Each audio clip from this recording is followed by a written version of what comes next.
Hello everyone, today we talk about a very sort of important as contentious and overall sort of absolutely necessary topic that, especially for a channel like this, revolves around great part of the pivot on which Schwerpunkt's work rests, at least as far as sort of history of religions, sort of broader political, cultural issues, and so on. And say, had I made, as I already did actually, a similar video to this, be it slightly different, as we will see now, regarding the sort of the paradigm shift in late antiquity, the Christianization of the Roman Empire, those we made actually in quantity, right? There is always this sort of jump that in many historical ways does not seem to many, and this is absolutely understandable, as clear, as straightforward, as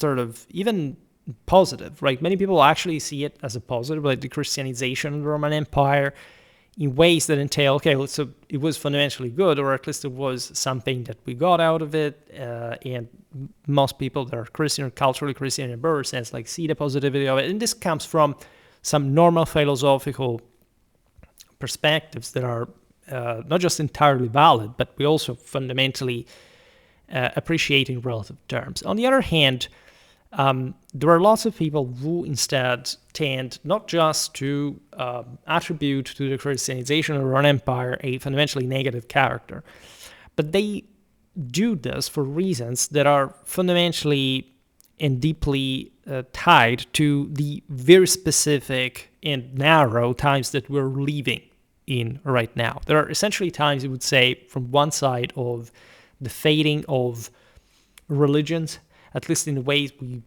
historically understood them or spiritually understood them, which is odd, meaning, if there is any substance to this criticism, it should come from, especially for people who embrace tradition, from a much longer trail of discontent, of, in fact, contentious clash with the idea of Christianity, etc. Surely also throughout the history of Christianity, you can find plenty of subcurrents of heresies, sometimes some becoming confessions and others that definitely attack the idea of tradition per se. Most of the issues with the history of Christianity stem from an attack to Catholicism that today is fundamentally understood just as a confession of Christianity and not actually a broader and the only possible legacy, spiritual legacy from also pre-Christian times and also outside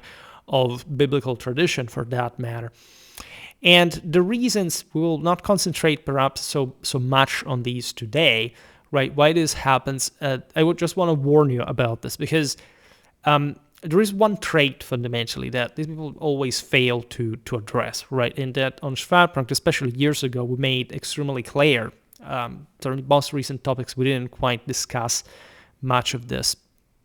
And we're talking essentially about the following. Like, do you really think that a person living today is better than a person living, I wouldn't say even 2,000 years ago, but say 1,000 years ago? Do you think that today, like any spiritual approach of the average person, or even people who get interested in this kind of topics, is fundamentally sort of empowering or improving and bettering to the point of having people that are basically today more spiritually, metaphysically, and sort of traditionally aware than people in the past, right? In other words, given that we're talking, many of these people have a cult of race in many ways, which is also, and on Schwerpunkt, it's bizarre how, for example, I get criticized by some of those corners of the internet as if, for example, I didn't attribute importance to race, or I didn't tie it with different aspects that are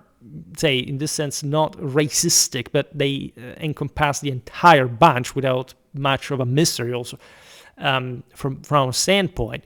And so where was this race? Like, was it just gone to sleep? Was there a certain point in history where this race, also considering the traditional meaning in all religions of the fall, right? It is not evidently just a biblical thing, didn't change. And so what we can also speak for, 2,000, 3,000, 4,000 years ago is basically just, okay, there was this bunch of people, this bunch of zoological group fundamentally, and then this other one, and there was something separated, didn't have to do anything to do with one another. There wasn't a universal set of beliefs that we call tradition. In fact, are to be found dispersed across all continents, as a matter of fact, with pretty much obvious points in common, right? Because the weird thing is that the main criticism, as we're saying in some recent videos in the Q&As, about for example, the criticism to so-called perennialism, that to an extent can, obviously any ism can be profitably criticized,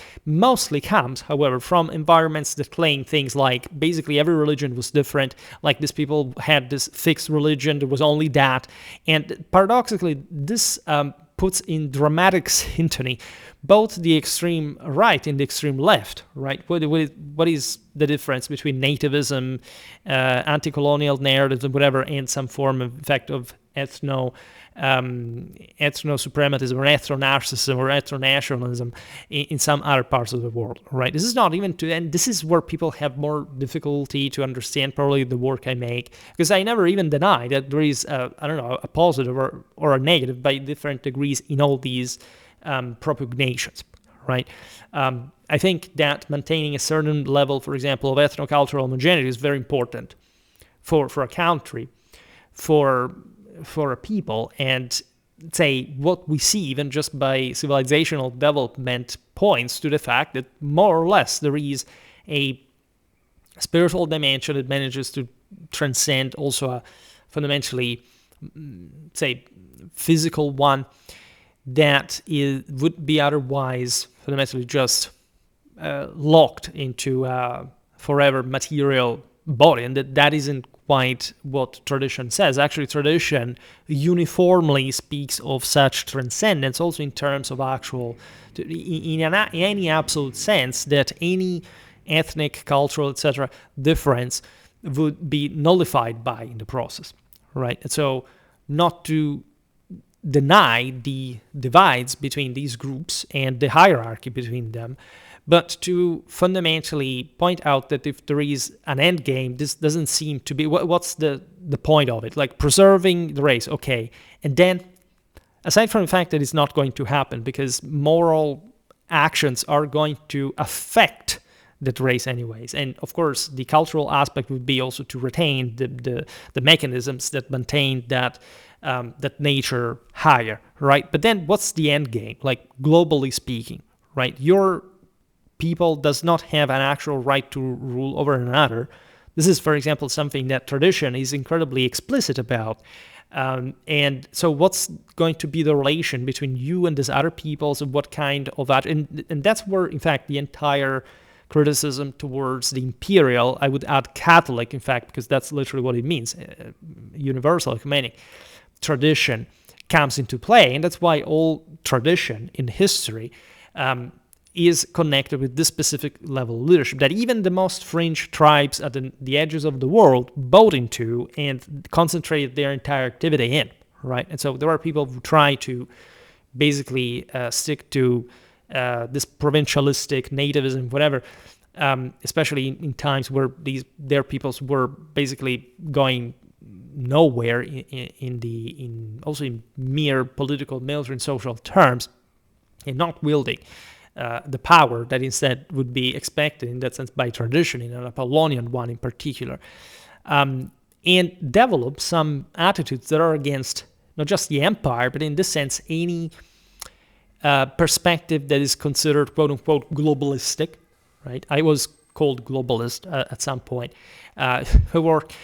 which is, so in the conventional term they use for globalism, a bit complicated to support as an ideology. And naturally, I don't pretend anyone to actually understand my work, especially if they don't want to understand it, nor they have any interest in it to begin with. That would be sort of the actual issue. So the Christianization of the Roman Empire is an incredibly good topic, especially nowadays in an era in which people basically claim that Christianity brings in merely a Semitic spirituality that would have nothing to do with the European one, and that would have somehow affected it, polluted it in negative ways that would have been the cause for the destruction of this world in a way or another.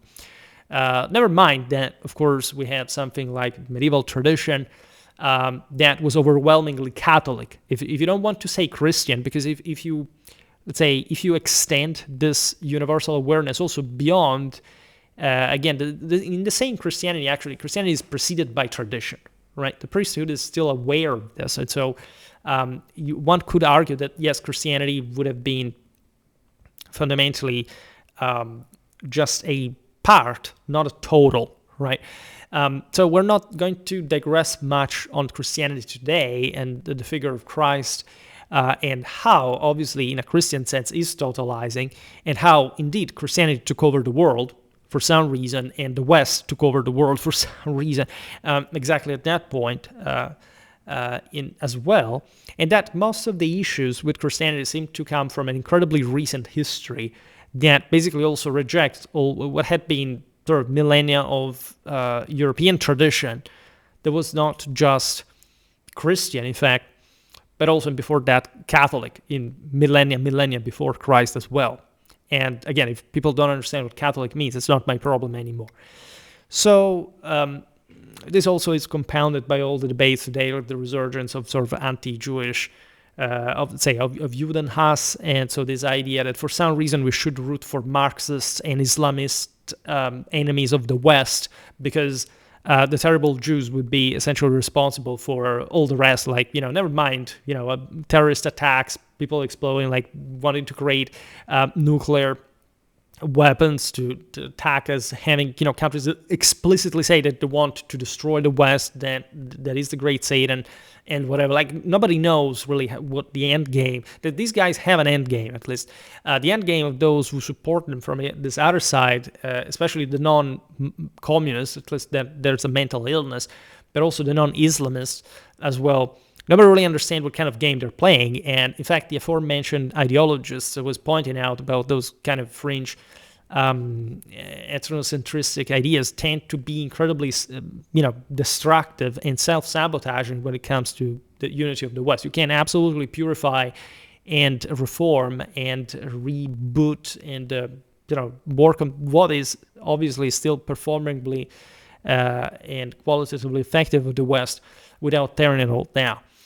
So when you look at the Roman Empire, there is an idea that indeed, even throughout the spread of Christianity, we really made lots of videos about this topic. We really got into not much just patristics, but let's say especially the relations of Christians towards the empire. Today, we will be debunking cliches. We will essentially provide some narratives and show that are rampantly used today and provide against Christianity, and showing how wrong they are technically and historically for the time, starting from, for example, the notion that Christians were anti-Roman or anti-imperial, right? Naturally, lots of cases can be made, starting from Paul of Tarsus, etc., that the centrality, for example, of Israel as it was understood, and that level of specifically Jewish and Semitic mentality at some point informed a more ethnocentristic, in a Jewish sense, in turn infiltration into the Roman Empire in the same years. But this is not a contentious topic at all. Like, this happened during the same Jewish wars when the Romans were about to almost genocide the Jews by the fact that we're literally wiping all out. Hadn't it been the fact that obviously the Romans, like anyone else at the time, had any genocidal intent, given that many Jews fought the strong minority in favor of Rome as well. I mean, look at Flavius Josephus and so on. So today's world is not, contrary to what foretators, imbued with terroristic ideologies from the 19th century, believe, like, in fact, work like this incredibly recent worldview, right? Nobody, by the way, even in the Middle Ages, had, for example, a positive idea of non-belief, in this sense, the non-Christians, right? But the necessity of preserving them in a hierarchy of communities was clearly explicitated also for specific metaphysical reasons. Namely, the Jews, this throughout all the Middle Ages, were tolerated in presence, even though segregated and obviously persecuted, etc., because they had to be essentially the only witness of all the other peoples in the world, given the shared scriptures, the partly shared scripture, obviously, the witness to the second coming of Christ, and so to prove basically in front of non-Christians that the Christians were right, and the Jews, quite darkly, were to go to hell in the process. So when we look at, sort of, for example, tolerance towards the Jewry, in many medieval contexts, where literally counts and bishops protected Jews against four-testator's uprisings, they wanted essentially just to steal the money that the Jews were in many cases brought exactly because they were not Christians, so they could carry out some money lending practices. This is especially true in different, especially Central European contexts, but not only, were thus in fact safeguarded even above those four testators, which is absolutely no surprise considering that most of the lamentations against Israel, etc., today come from the fourth estate, right? You hardly see the first estate. We don't have a first or second estate normally anymore. Actually, it exists, but it's not so relevant. There's a third estate and a fourth estate, right? And the third estate is accused by, strangely enough, this was in the sort of post-Marxian-derived issues of the various assets, say competition and antagonism, to be the ones the third estators being bought by money, so being more into the shady deals, whereas the fourth estators today do not seem to be particularly inclined to some form of, economic austerity or, anything outside of a parasitic and exploitative mechanism, which is exactly what actually they seem to be pretty concerned about when they talk about, again, this sort of imaginary enemies. In any case, speaking for yourself always would be the better way. All right, if you have a problem with somebody else, just remember that you may have something better to do, even if you're better, right? Especially if you are better, if you claim to be better, which unfortunately in this case does not turn out to be quite the case. So that's a dimension. Then you have the dimension of Latin Germanic Europe that is deeply connected with a very specific Catholic continuity in its Christian tradition, and that not just flourished and boomed and took over the entirety of the continent, de facto in a time in which there was even no unitary empire to enforce any sort of religious conversion. This is true also for the empire. Christianity spread by itself, like by the time, with the various edicts of Milan and Thessaloniki, the sort of Christians were first tolerated in a legal sense, that their cult became licit, and eventually the empire became officially Christian. Large swathes of the population have become Christian. You have terrible channels that fortunately haven't seen any more around, actually, that were pushing narratives like saying, the Christians back in the day were, the LGBTQ of today, right? And just for saying that, let's leave aside, and so pushed especially by the elites, that was the notion, right? That the elites basically pushed some fringe ideologies that were merely, in fact, starting a bit with the radical elite as opposed with with actually large parts of the masses, and not actually just the dispossessed, telling the truth. You can make the case, of course, that Christianity was a more liberal and tolerant, vibing ideology at the time than some others that existed in the empire were. But there is always in tradition the first concept. First of all, Christianity, and this is perhaps the most difficult thing to understand for many people, did not quite depart from any of the Catholic fundamentals of the pre-Christian religions. I mean, the entirety of Christianity, we've seen it countless times with the Trinity in Indo-European studies and more, and it's not merely like the sort of the Dumézil's concept. It's something much deeper, right? Much more metaphysical, that explains how the Holy Ghost, so the imperium, literally proceeds from the Father, right? to the sun, was was also incredibly also strict, for example, in certain levels of sort of segregation, for example, of the women from the men in certain contexts. To some say also they're sexually mortifying, but it doesn't seem like Christianity caused a lower rate of birth. On the contrary, sort of familiar nuclei were incentivized to be specifically ever more legalized, such for children generation. This is not, say, there were some levels of philosophical extremisms in the fringe of a movement that became ecumenic, like Christianity was. But let's say nobody, even though there were laws at some point said sex should not be carried out for luxury, but just for the sake of reproduction otherwise, which seems even relatively a good thing in any case, that's going to happen in a way or another. They were simply saying what any other religion had been saying at the time, merely don't fixate with a very specific aspect of the world. Never forget the ultimate goal, the ultimate mission, that is totalizing, that it's transcendental.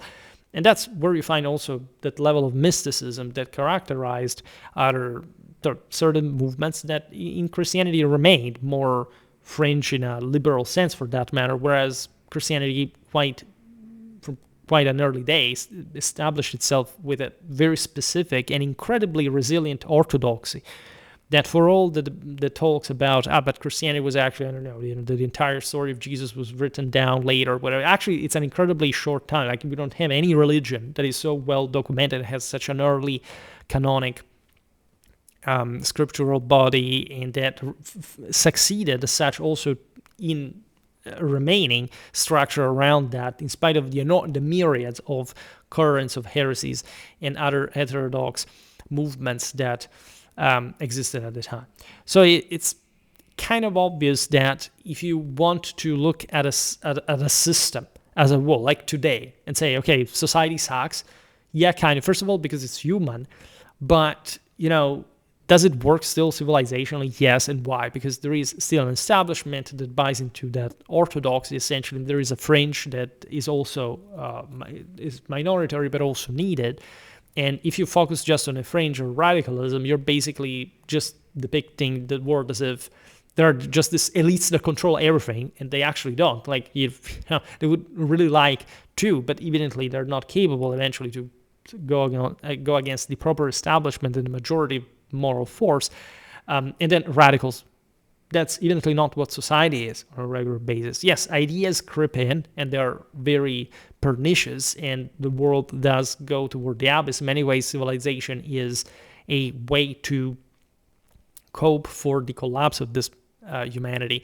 But in fact, the more back in time you go, and the much stricter these actual ideologies are. Because if you stick to, I don't know, even some mystical fascists, etc., just for saying how much I actually disagree with their conclusions, especially on Christianity, on Judaism, against otherwise pretty sensible and especially explained topics throughout the entire rest of religion. It's not like the Roman Empire fell due to, I don't know, some level of weakling radicals that were out there in the streets everywhere, were doing nothing. If you have any knowledge, which usually people get sort of quote-unquote interested in these topics do not have, namely of specific late antique, early medieval society, the military, politics, law. I mean, I made, I took entire classes on this, right? So my perspective, if anything, is, was the world ever sort of ruled by crazies and radicals? No. All right. And even when the Roman Empire witnessed to the most painful destruction, things like the Altar of Victory, when Christians definitely had their own level of radical currents and excesses, you realize that these excesses, including violence between guilds, between temples, had first of all always been there. It was not exceeding actually the level of violence that had been normally out there throughout antiquity, and including parts of the so-called paganism, which is another term that I personally detest because it's incredibly anti-historical in many ways. And that immediately, if such decline had occurred, had been inherently soaked with the sinful ideas at the same level which any sort of radical Christian extremism could be, right? So the system kept going on. Again, we know how rigid, patriarchal, authoritarian, like the entire, even the Byzantine world really was. So where is this kind of level of radicals, of leftists, of degenerates, of whatever? They had existed. It's not like they hadn't existed, but they had never, like in today's world, fundamentally taken over. Or even when this happened, it was just sort of a tactical contingent thing that undermined the system, not less than that the system had been undermining itself for quite a long time, and was just mirroring the decline, not simply causing it, right? It's also that, but it came really from many different directions. One could look at the barbarians and say, well, the barbarians were also said the heroes, the saviors of the situation. Well, not quite. It seems that there were actually a bunch of desperates that managed to, in some cases, to save themselves, the more civilized ones, and so the ones that had actually already bought into some level of Roman spirituality, as a minority in the relics of the West, and remain anchored there. And they definitely helped to reboot the system, but also after a long time of depression. And that for this reason, and some others had been wiped out, but some others had also contributed to the same destruction. So we don't really see much better ideology there. Without mentioning that the most successful Romano-Germanic powers were the ones that embraced Catholicism the earliest. The stabilized power actually got much more of that in the process. And if you really want to point to the idea that there would have been some merit there in some form of paganism, you have to explain why, the most developed, powerful, and dominating parts of Europe remain exactly the ones that were, in that sense, Romanity and Christianity spread, right? It's not like the Saxons in the 8th century went very far, as opposed to what happened in the 10th century, as they were calling themselves Roman and Christian, as a matter of fact. So there is always actually a very important, and it's not even like the rest of, like many people think, of the world, like the Mediterranean, that the more Roman areas were fundamentally passive or lorded over or truly ruled by, let's say, a functional empires. And mostly they back the same process. They informed, like from Rome, straightforwardly across all Central Europe and beyond, this level of imperial Catholic tradition. Hence, they were crowned by the same Romans and the same popes, and not at the tip of the sword for that matter.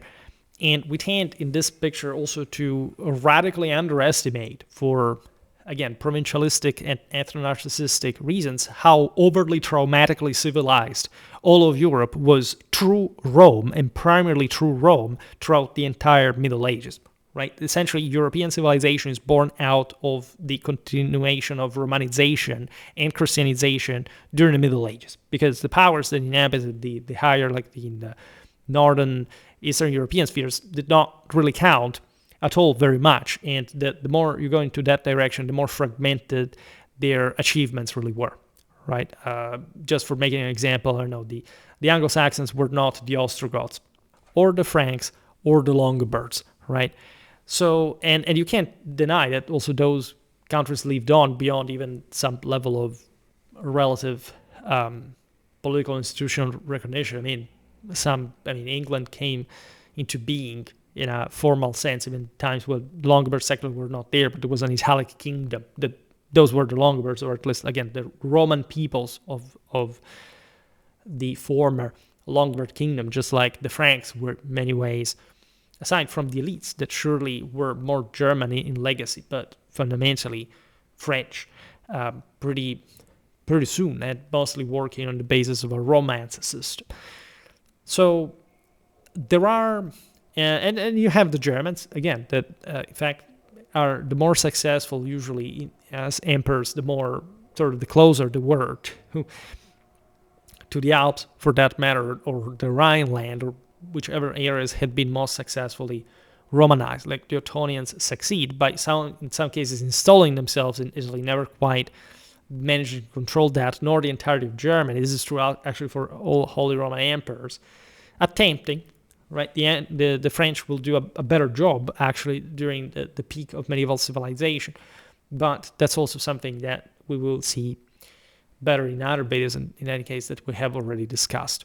All this for saying what? That when we take a step back and we say who did actually wield the empire in Roman times, we are witnessing to, during the declining phases of antiquity, of an establishment that, for this reason, was traditionally responsible for how the ultimate fate of the empire went from a way to another. There is obviously an entire literature about the fact that the Romans were decadent and bad and whatever.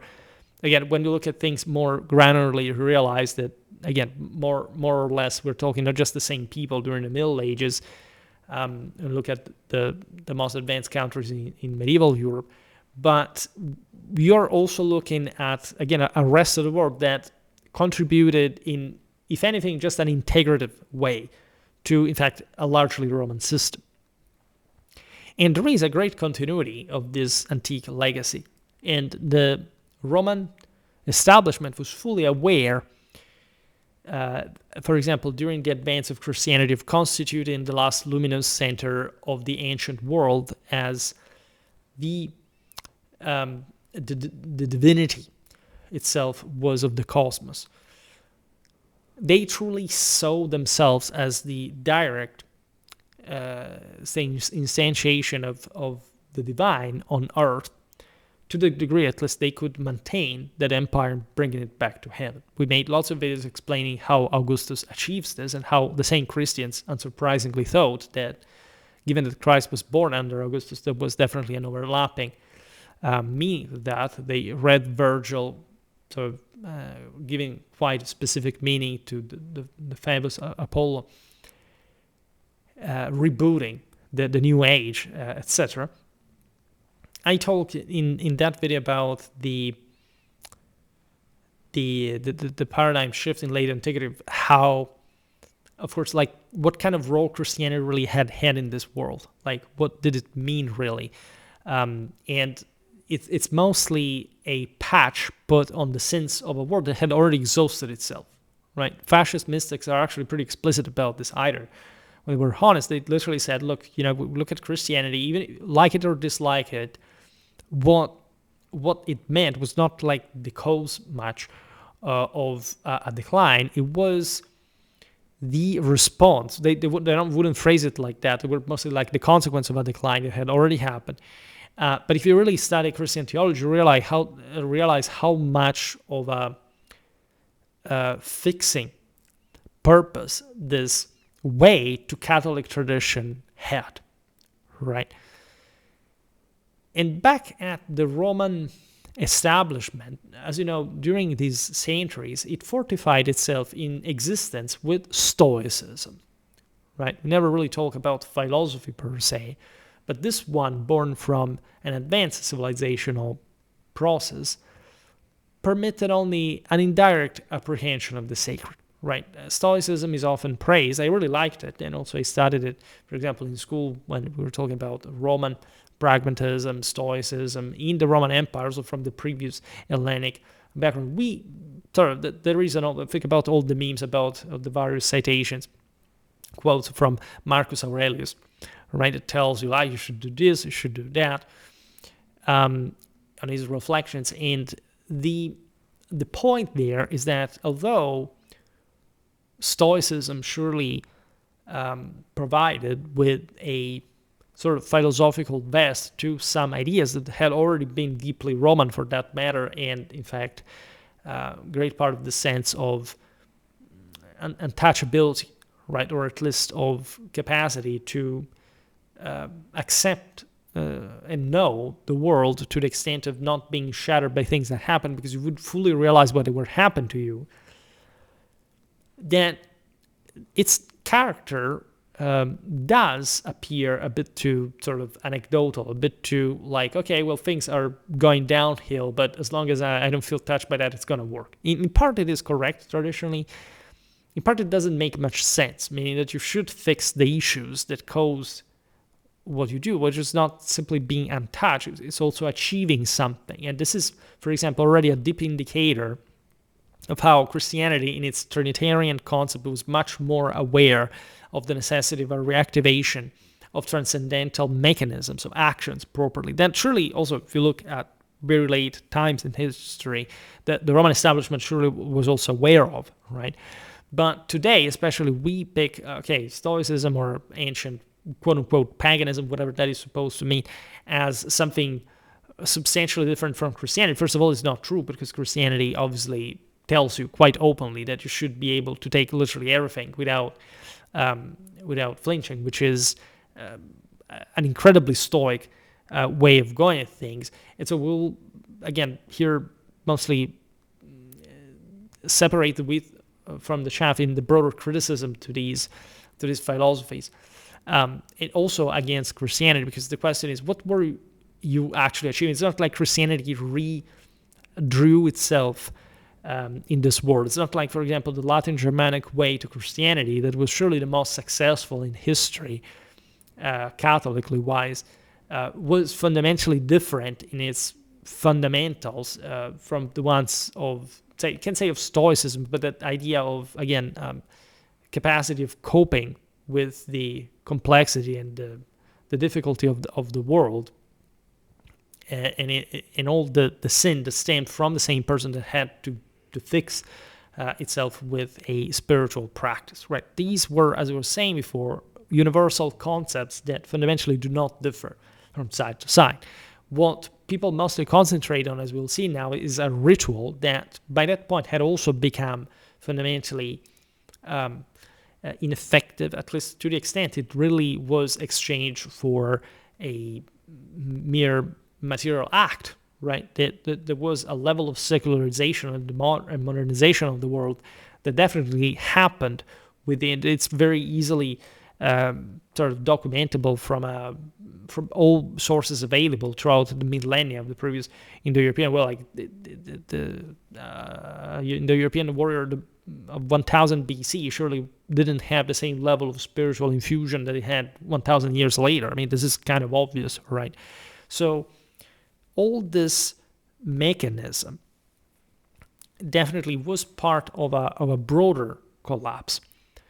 Christianity, in its partially iconoclastic fury, which didn't sort of actually found much of against at least its religious opponents, not because it was iconoclastic per se. That's something that in fact would be heretical and later, in fact, very much opposed by the heart and soul of Byzantine civilization, even though they enacted it themselves, like exactly to prove how eventually it would turn out to be heretical, not to be reproduced. Unlike, in fact, Islam, right, that in its totalizing attitude toward relative, like destroys literally everything, starting from probably tradition of the Trinity, that still somehow even survives unbeknownst of itself in the broader anthropological, artistical, literary representations of the world, right?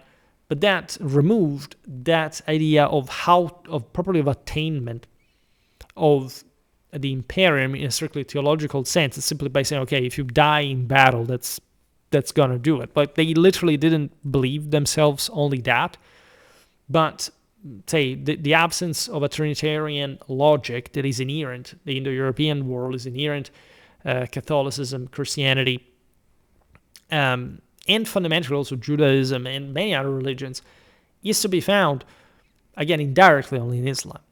That has definitely a great deal of power in terms of problem with the stability of secular power, right? As a consequence, it's not strange. Like, as you know, there is not a priesthood in Islam because the idea is that the leaders should be enough to win wars or being successful. That didn't seem really to work. But what you see in Christianity with the separation of church and state that always existed, it's not a recent thing of the last 200 years. They were always separated. What we mean today is basically that the state should be laid, so it shouldn't have anything to do with Christianity. It shouldn't have crucifixes, whatever. That's what it means, separation of church and state. Today it has nothing to do with the actual concept. The church, say Christianly wise, it had always been separated, all right? And indeed, in it, you can also see, but what about the empire? Well, the empire had to be Christian. That's also why the Romans, the Christian Romans supported, in any case, the empire, even when the Romans were not, with the empire itself was not Christian. And you could say, well, it seems like a breaking issue. Like it's like they were not recognizing the empire as part of the church. They actually did in as an earthly manifestation, in fact, in the broken world of what had to be replicated through the auspices of a spiritual power, under the auspices of spiritual power, or actually through it with a ruling empire, because the church also realized that the empire manifested itself through virtue, through merit, and the delivery of the Holy Ghost ex virtute from God. Right, and this lived throughout also the Middle Ages. Think about the Ghibelline tradition, etc. And when you see the success of the West over, for example, not just Islam, but the Sebastocratic insistence of the Byzantine world to realize that the reason why the West succeeded is that it had functionally, with its witness to the functional cooperation of papacy and empire, not against one another, but together and competing with one another within, which strengthened Western civilization, as opposed to worlds that were still thinking, a bit like the same so-called quote-unquote pagan ones, that humanity by that point was enough to achieve an ecumenic power, an immortal power, to save themselves. So whoever criticizes Christianity in terms of, but let's suppose Christianity brought us about, first of all, why were the greatest powers in Western Eurasia Christian, and those peoples that were not yet Christian were actually underdeveloped and incredibly weak? And in any case, those who made it to pass from the other side, because they were powerful, embraced more quickly Christianity, either through Arianism or even rarely with the Franks that were the most successful at all, straight to Catholicism. And in this sense, why or how would Christianity here mirror power as opposed to those who were still insisting, thinking they could make it by themselves? First of all, there is an hallucination which has to do with the notion that there would be sort of a super or mystic ideal of pre-Christian societies in a sort of uniform way. Like if you say, I don't know, Odinism or say Roman religion, whatever, they all had this homogeneous level of, at the core, they were actually the same identical religion. And in fact, the same Christianity is part of the broader Catholic religion within which these really were in a universal sense. But the various peoples actually practiced it in different ways. And when you look, for example, at the fringe of Europe during Roman times, you realize that, for example, that those peoples indulge in a very counter-cultural, counter-imperial, and in this sense, counter-Catholic ideology. Many of them being less developed, being less and being more evidently aware of the fact that there was a much greater power that wielded truly an ecumenic force that they didn't have, and that they constantly tried to seek validation, legitimization, officialization, formalization from to wield themselves, tended to have way more chthonic, actually, and sort of non-truly, so more materialistic almost attitudes toward life, almost atheistic ones. There isn't this sense that, okay, well, this guy would have succeeded into obtaining a place in heaven, unless they were fundamentally elite. Like, you can argue that the average Germanic warrior would have probably believed the same. But the evidence from these peoples in their later development, aside from the fact that those who remained behind, so to say, again, were opposed to imperial forces and were taken over by them, or they simply, as it most often happened, Christianized themselves by themselves, and the elites, so the most Odinistically imbued ones, were the first ones to evangelize.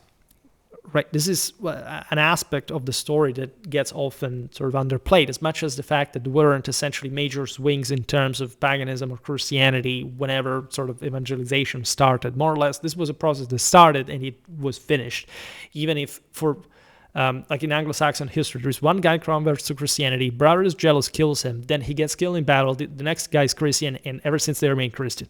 Like, this is the entire story of Anglo-Saxon evangelization. And the picture there is also, yes, somebody could say, well, they were degenerating themselves because, this was this vicious cult or whatever. When you actually realize that we're gaining more power, all right, and they were also starting to properly spread a more specifically transcendental concept of power in the wake, by the way, of most of the one that they had already had by themselves, you realize that there wasn't actually, first of all, much of a difference between the two sort of religious cultures, even if we wanted to make this sort of brutal categorization. But that, in fact, in many ways, they weren't opposite to one another by principle just per se. Most of the clashes essentially occurred out of simple political control. Right, and you have, again, peoples that you would think, I don't know, Carolingian Empire ends, you would think the Saxons come back to Christianity, right? There is nobody that is, killing them if they revert to Odinism. Nobody reverted to Odinism, right? So that's something you want to really take into consideration, not because, of course, there weren't power struggles or Odinism in its, again, Catholic. That survives in the same cult of Jupiter. Think about Montjoie Saint-Denis. It's everywhere in the West, right? The classical legacy never ends. There isn't a moment in which the West says, we simply, got rid of all whatever existed before, right? This never actually happen, right? And actually, the same church didn't really care very much about what happened in the rural world, unless in less developed countries, that was the actual see of, again, cults, idols, etc., that were tendentially, they're very, again, canonically based, or at least tendentially heading, given that they were smaller and truly paganistic in the contempting term of the word, from pagos, obviously. So, again, you can't compare a megas to a pagos in somewhere, I don't know, in Scandinavia, right? The tale of Alexander the Great was resounding there, and why? Because this guy was seen as God, and obviously those who wanted to achieve that level of transcendence would have followed him and would have venerated him in the same way. So when the empire changes its fundamentals, it does so spiritually with Christianity in a mode that says, look, we have blipped up. Everybody has blipped up because there's no other empires emerging at the moment. Just what the previous empires and conquerors had failed to uphold. And Christianity fully falls into this pattern. There isn't any major, oh my God, this was it's part of its times. It's part of its moral horizon in the world at the time. So it can't be even separated from, there was this specific religion that only this people, this region had. This is a pile of BS. Doesn't have any evidence whatsoever in the history of mankind. If you speak of languages, obviously they call things in different ways, but we also very well know through compared Indo-Europeistics that the words were identical, all right? That they all came from the same etymologies or from the same concepts. And that, in fact, there was barely any difference with even, say, non-Indo-European groups, right? Same other religions, other cultures had fundamentally, one another exhausted themselves before. That is this case from the Semitic world, where the poem of Gilgamesh that says, look, you can't save yourself, it will always escape you, even though it would be possible, because, as you know, Gilgamesh fails because he takes a nap at some point, right? So for telling you how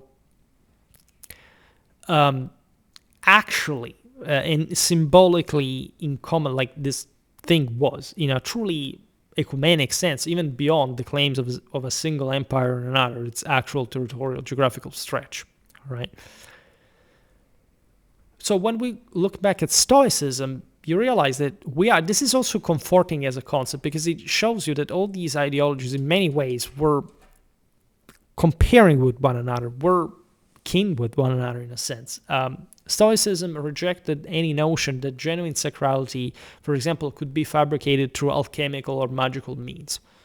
Right? As I've seen in the videos about the Hermetic tradition, in general, there are metaphors and concepts that already take on a chemical, in fact, analogy, whereas they're meant in a metaphorical, spiritual sense, right? And, for example, the illicit cults in the Roman Empire were largely revolving again around witchcraft, and much of the so-called quote-unquote paganism that eventually was extirpated in some parts of the world actually belonged to the lower pagus/village kind of chtonically dominant superstition, rather than from the Apollonian Odonism of the halls of the warriors that lorded over, in fact, an already broken, exhausted population across the world in strictly heroic terms, right? What do you think? That the average Celtic guy was a warrior that eats the gym and eats only fat and proteins in abundance? They were, sickly, skinny. Like we know what pre-industrial people look like, also from the remains of the same. Like it wasn't a good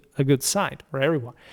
And generally speaking, people lived better, in fact, in the more advanced part of the world. So it's like today, like the French whines because, oh, look, the West is decadent, and then they live worse than us, right? And that's the weird aspect of it. This is not denying that the West sucks in some degenerate aspects, but if you make the broader, if you zoom out and you look at the broader picture, you realize that whoever criticizes us from that side has much worse things to think about in the meanwhile, right? And I think this is also pretty incontrovertible. Stoicism instead elected to affirm the unbreakable order of the divine cosmos through the unbreakable constancy of human character. So the term Stoic is used today, obviously from the philosophical implication, but in order to describe somebody that keeps going no matter what, right? And it is definitely a traditional concept. Thus, even as signs of decay multiplied across the empire, this Roman elite sustained itself across 3 full centuries, persuaded that no death could be truly heavy for the brave man, no end premature for the consul, and no condition miserable for the sage. Right? This is, again, a bit too of a deterministic concept because, it's not like you die as a consul, you go to hell. This is not what, I don't know, an Augustus would have thought, and even less a Furius Camillus would have thought. And at the time, things were already very difficult, right? So Stoicism seems already, you see, if you wanted to make the case that Christianity was, again, weaker, it spread feebleness, whatever, already these Hellenistic philosophies spread feebleness. And just because it's not Christianity, oh my God, no, that had to be, the great pagan tradition. Well, this is complete asinine and symptom of general illiteracy, not just in history of religions, but also philosophies for that matter. You perfectly know, we have seen it through the same Hellenic cycle that, of course, much of the Hellenic and Hellenistic philosophy that we respect and must be studied wherever was already essentially a degeneration of the higher sort of Dorian ideal in many ways. So there was in Stoicism the preservation of an ideal of fighting, of moral standards, etc. But it already seemed to have suffered of a fault on its own compared to whichever standard, even in the previous centuries, you could point out. Now, the vision of the high-born individual, intrepid yet governed by wisdom, attested its most complete historical embodiment during, let's say, the humanistic already reigns, in fact, of the Flavians and the Antonites. As we were saying before, when you read Marcus Aurelius, you basically see it doesn't sound overly inspiring compared, I don't know, to the Iliad, all right? That already was suffering in turn from some kind of chthonic influences and so on. The Cleos was already understood as something very secularized, nothing to do with Hercules, right? The Oriental tradition, right?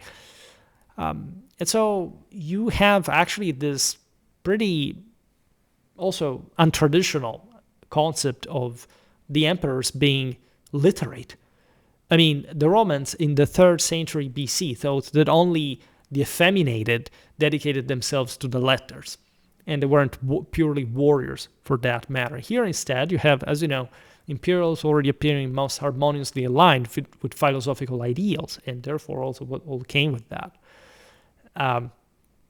Stoicism in this context was never a doctrine of withdrawal or quietistic resignation, but there is no doubt that tendentially or emotionally that things were heading toward that direction. It's the segment of a broader trail. Its central dispositions, apatheia, as impassibility before external perturbations, and autarkeia, as radical self-sufficiency, function precisely to enable endurance of the world's burdens rather than flight from them. Right? Autarkeia being the most important, because obviously it's the one that allows you that agency on yourself, and so infringes upon the predisposed faith that an apatheia would have just passively exposed yourself to. But even that concept of autarkeia, at least by the time that we're discussing here in the 1st centuries after Christ, was already understood as you should control yourself. That's what a Stoic person does. You shouldn't be emotional. You shouldn't be, I don't know, it's not like having a broader rule of yourself through a providential, visionary, metaphysically molding fashion, right? And so self-sufficiency to do what, right? Obviously, yes, in the 1st, the 2nd centuries AD, the emperors believed that they were to be deified in a way or another, because they were supposed to attain that level of transfiguration, and this was all with Romanity and the empire, and so at the peak of its might. And so surely the emperor was still seen as the medium, as the one who sort of carried out also the truly Roman imperial rights of the great Romulian tradition and beyond. If you look at, for example, Julian's Henotheism and his already the much more heavily Hellenistic biased mentality, you realize how a couple of centuries later things were already further different. Besides, when you look at Stoicism exactly during the Flavian, in particular the Antoninian era, you realize that the expression of the establishment of the same imperial elite, of this, the voicing of this kind of ideas, function sort of precisely to enable, to teach endurance of the world's burdens rather than flight from them. At the same time, this seems like, again, the world is a burden, all right? And it's not like, again, it's understood as if the divinity does not have to take up burden, whatever. That's exactly also what Christianity does with the Passion of Christ and so on. And so, again, practices that were truly believed to be radical in kind, right? Obviously, today we're not making, sort of a video about the Roman so-called pagan, let's use this for the sake of convenience, literature against Christianity as much as the one of Christian apology. Again, we made lots of videos about the thing, and they both had something to it. Again, surely Christianity had some elements that appear to be absolutely undignified, right, in the manifestation. However, why? Christianity spreading among the masses, being spread also through this sort of objectively weird upside-down concept that the last will be the first, and so on, being declined in terms like, if you're poor, you go to heaven, simply as that. That's not quite the point. The point is to illustrate the difficulties that people had in the past and saying who suffers more, the more is blessed by God, because he's the one that is actually going to gain the greater wisdom out of it, or at least that sort of without sin can do it. Right, whereas he who is simply spoiled and not taking on the weight of the world on his own shoulders is going to remain there. It's not actually going to achieve much or to obtain more, right? But still, again, the idea of tiredness, the idea of, for example, the Antonine era and the Severian one is this great hegemonic and contested empire, but it's somehow stagnating in itself, does not find its raison d'etre and opens to the prelude of the 3rd century crisis. It is something also very relatable today. Like, we reached the peak ever. Everybody says, okay, we're always going to remain there, but we see that all these insidious ideas are crippling the system. And many of these ideas are both from the left and from the right, from different sort of groups, whatever. And so at the time, you can find easily Christians that are actually back in the empire quite openly, and they were the majority actually, quite straightforward. And then some radicals, for example, were more present in the Oriental provinces of the empire that, for example, never created very stable, compact churches, as opposed to what would orderly happen through the same Roman form in the West, still to this very day. And I made a video about Hippolytus' prophecy on the Eastern churches, speaking of what would happen to the Levant, to the Islamic invasions. It's actually incredible, like impressive from a historical point of view, that they would imagine this centuries beforehand, right? Almost half a millennium before. And in all this, by looking at the character of those peoples, not looking at the character of religion per se, right? This, I think, is very important, because if you read certain sources, they're definitely not some crazies that wanted to castrate themselves and that had Bolshevik tendencies or whatever, all right? Also, the entire Israelite thing is something that is openly stated by some apostolic agents, to say the least, but it's something that barely finds much of a proper ethno-national character, in fact, in the great imperial Catholic tradition, and also in the Middle Ages and beyond. Like, these references to the Old Testament are mostly anecdotal, as a great archetypal history. People in the Middle Ages cared much more about Rome, like pilgrims that wrote journals about the travel to the Holy Land. When they arrived in Jerusalem, finally said, it was worth the pain, it's nice here. When they stopped by Rome, they said, oh my God, Rome is mad. There is this and that and that. And it continues throughout all the period. So, Peter and Paul, that also didn't like each other very much. It seems that St. Paul actually tried to kill St. Peter, just for telling you how everybody can easily sin in all the picture. Translated, right, the church to Rome as the center of the world, as the holy city, right? And so what is the importance, for example, of Rome in that function compared to Jerusalem in the picture? Because here we are even discussing on Schwerpunkt in different videos how much more impacting Rome actually was and remained, even through this kind of senatorial elite that lived even as a broader aristocracy, much more than we can imagine throughout the history of the city of Rome, even in the papacy, telling the truth. We have to make more videos about, say, Gregory VII and the gens Anicia, right? But how much, like, Constantinople was amazing and the West sucked, don't you realize that these are the same narratives that are undermining, in fact, the great Western unity, and within which you can absolutely fit the Byzantines? It's not like they sucked and they were bad and evil, but they also at some point went under, and they were also not really so advanced at all compared to the West, contrary to what most people think.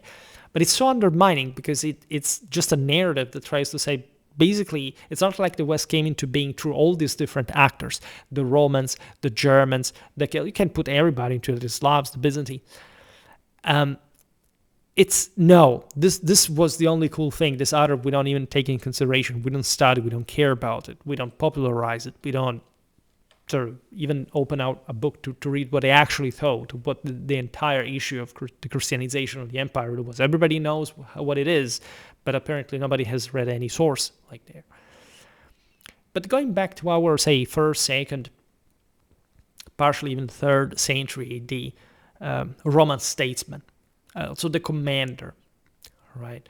The Senate. Remember that church and state, many people inexplicably believe this, were united, so to say, in the empire. All right, if we can speak of church, like magistracies were both priestly and military, essentially, and eventually with Christianity they split, right? And the senator were meant to maintain the equilibrium. They were the guys who objectively ran the system, right? The Romans didn't have, even up to fairly late, and not even at that point in late antiquity, a very non-centralized level of rule. It was very ad personam. It was very sort of private in nature. And the impression, this is a cliche, but it's partially true, that, of course, the responsibilities were discharged by these people as they grew heavier with each generation, right? Which, in perspective, should be better seen as, actually, it's not like the burdens increased at all. It's the moral collapse of the establishment and everybody, therefore, because these were the better people in the world, that created more burden. It's not like at some point the barbarians knocked at the doors for no reason. This never really happened in the history of mankind, right? It mostly always started from some specific collapse of the bigger civilization that attracted the surrounding cultures. Nevertheless, Marcus Aurelius articulated, as you know, this ethos with particular clarity and force when he exhorted himself that the divine principle dwelling within must direct a being at once virile, mature, political, Roman, and commanding. So all things that aligned indeed with the older ideals. One who was first imposed a rational order upon his own interior life. And there you have the bit of sort of Hellenistic intellectualization of the matter that already speaks of some sort of distance from actual direct sort of self-sacrifice in holy combat. Marcus Aurelius has some of the most beautiful sort of iconographic displays of the Holy Ghost, of the sort of the chariot riding, the solar symbolism, the equestrian one, etc. But it's obvious that here we are already towards like it's like talking about the Middle Ages and the Renaissance eventually, right? You have this detachment of commanders from the most direct, at least at this point in history, because it was with the bigger empires. Of course, Marcus Aurelius would have had some military prowess and training, but in general, right, because they were all trained like that at the time. But there is a sense of detachment, of reverence without, however, full bridging of the gap. The emperor's meditations reveal a man who viewed his supreme office not as a personal privilege, but as a cosmic duty, which is a good motivator. But the question is, in this sense, why would you think it was just a personal privilege? Somebody from the age of Caesar would have neither really probably believed it was merely such a thing, like at least it could have been believed by the Antonine era, like a station in which personal temperament must be subordinated to the requirements of universal reason and Roman gravitas. It was all innate in the imperium-seeking sort of Alexandrian model, world-conquering and simply sheer opportunities that existed at the time, enactment before that. Precisely because this Stoic patrician mentality prized clarity, measure, self-mastery, and an Olympian distance from emotional excess, it reacted to Christianity with instinctive and principled aversion, because this was manifesting in ways that, first of all, were tied to the lower estates, and secondly, seemed to be completely, let's say, oblivious of the necessity of Roman right, because this was the main problem of it all. Christians said, you emperors of Rome are actually not divine, are not God, and so we will not sacrifice to you. This was considered an enormous issue because the rite was originally meant to be officiated by those who literally controlled the entire world. Right? The rite at this point was becoming more like a social check, like saying, okay, I will burn this grains of incense to see, but to show essentially that I count. I'm part of the game and I support the game, right? I'm ostensibly out there and part of the game, I subscribe to it. I believe that we can save the world fundamentally. Christians were saying you can't impose this because you are actually claiming a level of divinity of a system that is actually declining, that is not supporting us as it used to. And in any case, we want to stress that our conscience is free, right? Freedom of conscience in this sense in the empire existed only if you were truly the emperor, at least in theological principle. The rest was fundamentally subordinated, and or if you managed to sort of come out of the system That's also what, for example, the golden bow myth that the Romans embraced in the archaic times was all about. Um, was fundamentally unattainable in a system that said, okay, if you're part of this, you must simply sacrifice, and that's it. And it's also a very sort of basic, sort of symbolic gesture. Like, it would have surely been practiced by many all across the empire with all due reverence and honor and respect and everything. But in many ways, the same idea of the statues, why did the Christians begin to destroy? So, of course, in some cases, were just some radical fortasters destroying also some of the most beautiful works of art, and I really hate those people. I would have put them to death myself, for that matter. But in which environment were they able to live? Like, where did and to exist in that sense? Where was that empire where this had not happened? Where was the empire of Augustus? Why was gradually the thing slipping away? And what were also doing the other groups to actually sort of prevent this from happening? Because you see, one thing that is often said about Christianity is that basically the Christians remained in the undergrowth until the legalization of their cult. This is actually not true. Like, since the very first century AD, you have an incredibly large amount, even of people from the upper middle and even probably the classes in the aristocracy that became Christian. And this already by the second century was pretty consistent. So perhaps one of the greatest myths about Christianity, as we said before, is that Romans versus Christians. All right, it was plenty of Christians everywhere, sacrificing to the emperor, in the army, in every echelon of society, and they were supporting the empire. And they were actually the majority. Again, we made lots of videos about this, and including one that literally says how the Christians actually backed the Roman Empire. It's based on actual Christian literature and beyond. It's not like a fringe interpretation. It's literally it. I realize that in pop culture this may sound fringe because nobody really is interested in this. Also because all the Christian apologetic channels tend to be like, the word the Christians as a uniform 100% categorical thing. They were good, and then look, the Romans were actually evil, right? Well, the Christians were Romans at large as well. And the myth is that the Christians were fundamentally just persecuted, that their practices were considered simply, okay, like these people must be put down, and they were continuously being fed to the lions in the arenas and all this. The persecutions against the Christians in some cases were particularly bloody, but it happened rarely. They were also administered in ways that, first of all, show from the Roman side, especially in these first centuries, of quite sort of scarce willingness, even properly from this Roman Stoic establishment, so to say, of the finest traditional order, to put Christians to death because they realized themselves that it did serve no purpose. And they gave them notoriously different chances to recant, to participate to this great civil religion that the Romans had truly worked a great deal to sort of establish, stressing very specific aspect of authorities, of divine rule on earth. And so it was important.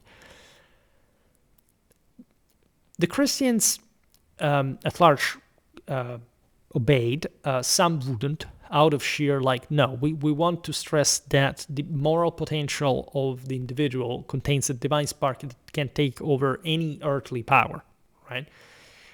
And this is in fact not even much just about Christ per se, if you think about it. It was a concept that actually lingered in the same Catholic tradition, the same Romanity. Right. Again, if you study the Golden Bow and the role of the escaped slave, it's basically the same thing. Right. This is very heavy, traditional and Indo-European vibing stuff.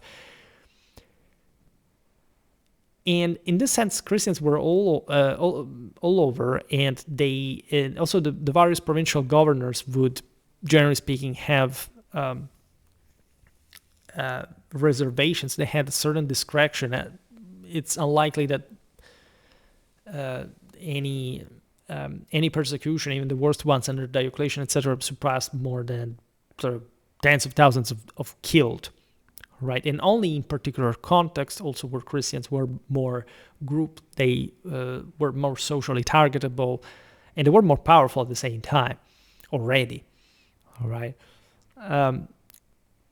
The Romans, say, looking at Christianity, this new faith, like we're struck by it as intrinsically ignoble, right? A phenomenon that flourished among the marginalized women, as they said, of urban tenements, the economically dispossessed, and the ethnically uprooted masses that then among those habituated to command the liberation in the courier, the disciplined life of the legionary. In many ways, this was not true, in fact. But in many ways, it also is. I mean, definitely the dispossessed of the world began to immediately subscribe to Christianity, like, I don't know, today people do by just getting charity and not even believing in Christianity. Give the stuff to the poor. A pious Christian would do this out of sort of whichever moral belief and interpretation of the same Christianity. And somebody that actually hates Christianity, or is not even Christian, in fact, has part of another religion, of some other parasites or whatever, get the charity without even thanking in return. There are lots of people instead get it, thank it in return, and ended up even being converted to Christianity in the process. So it's obvious that Christianity, I personally feel sort of pretty disgusted by some of these cycles. I never really openly sort of discuss my faith or my beliefs, etc. Obviously, what I say is we're first Catholic and then Christian, if anything, if we really have to be Christian.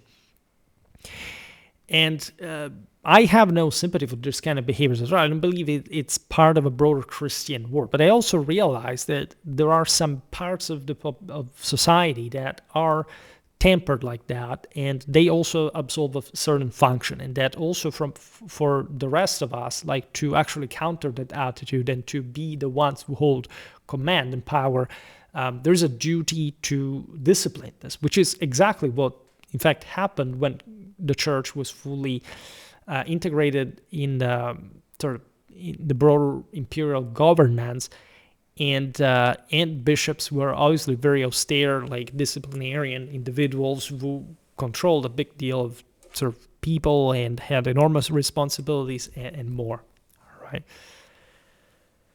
The Romans looked at the Christians mostly as emotionally toned, so to say, a fusion of plebeian sentimentality, this sense of Semitic rhetorical amplitude, this indiscriminate humanitarian concern. And as we've seen, humanism was actually an element of those Hellenistic philosophies that even the establishments embrace, and probably some saw in Christianity a message that even within these issues actually of the masses that expressed it, they were definitely not even particularly sort of versed in Christian theology, etc., would express. And it would incarnate this feverish eschatological expectation that is in many ways a superstition. It's a bit like the samsara and the general idea that you're going to be taken care of by some great mother and whatever. And this definitely happened in many elements of Christianity. Many Christians still believe this because they are Dictonics, the Pelagians, the plebeians of Christianity. And that there is an elect virtues senatorial, patrician Christianity is something completely different. All right, and great part of the reason why the Roman establishment saw Christianity mostly as this is because Christianity was mostly spreading among the dispossessed. Obviously, were more sensitive to the idea of being taken care of by, for example, the Christian charity net systems and this sense of community in a world where communities were in crisis to an extent, and where surely tendentially the aristocracy was ever more detached from the rest of the people. And so we get actually into a medieval world that normally does not pass for particularly, again, emotional or effeminated or whatever. But when it switched to the early Middle Ages, no, it's something different. They're all mainly rooted. So, well, actually, most of them were this elite, and the rest of the people worked the land. All right, so of the two, one decide, right? What is the effeminate, weak thing, and the strong, machistic one? You have to decide at a certain point. indeed, these obscure people crawling in the underworld of sort of Roman society clashed violently with the restrained, luminous restraint that defined classical aesthetic and ethical sensibility, especially of the senatorial elite that ruled the empire. No, and that really deserved that really had the fate of the empire in their own hands. There is an obvious appearance of the little person, of the lesser people. No amount of ritual incense could conceal what appeared to the aristocratic nose as the unmistakable scent of the plebs, right? Even though incense was an important resource to an extent, at least it sounded. The Christian manner seemed, and it was a way to, in fact, turn to sacralize, to elevate, right, the masses themselves. This was the purpose of Christianity that rose, this. And there's no doubt that in any way, in the moment, Christian manner seemed vulgar when measured against the serene dignity embodied in Seneca's prose or the meditative composure of Marcus Aurelius. An important question revolving around the Christianization of the empire in today's popular reception is how much of the historical efficacy of Christianity derived from its capacity to gather and concentrate allegedly every latent anti-classical and even anti-European impulse circulating within the imperial body, right? This is very difficult to assess because Christianity, again, happened at different layers of society. And what turned into in the West is something slightly different from, again, what turned into in the East when it hadn't even been born. So you can definitely make the case that there is something alien initially to sort of a level of, at least, of Westernness if you look at mere ethnocultural indicators. When we look at the anthropological and theological ones, the situation is much more different, right? If you read the Bible, first of all, you can surely spot in a broader stylistic sense lots of things that seem like, I don't know, to the experts, some more typically Semitic or whatever. However, there is hardly, by reading it, simply a straightforward exhibition of this, right? Even the Old Testament that tells the history of the Jews as God's chosen people is fundamentally an explicatory text in many ways. Christ transcends this. Christ is actually put to death. You can't debate whether Christ was actually a Jew or not. I don't think this is such even an important debate, but was put to death by at least a power-holding Jewish priesthood for having essentially denationalized Jewish law, if you really want to see it in a Jewish perspective. And Christ's message, in all honesty, seems to be an unequivocally universal one, where Christ only occasionally explicitates sort of biblical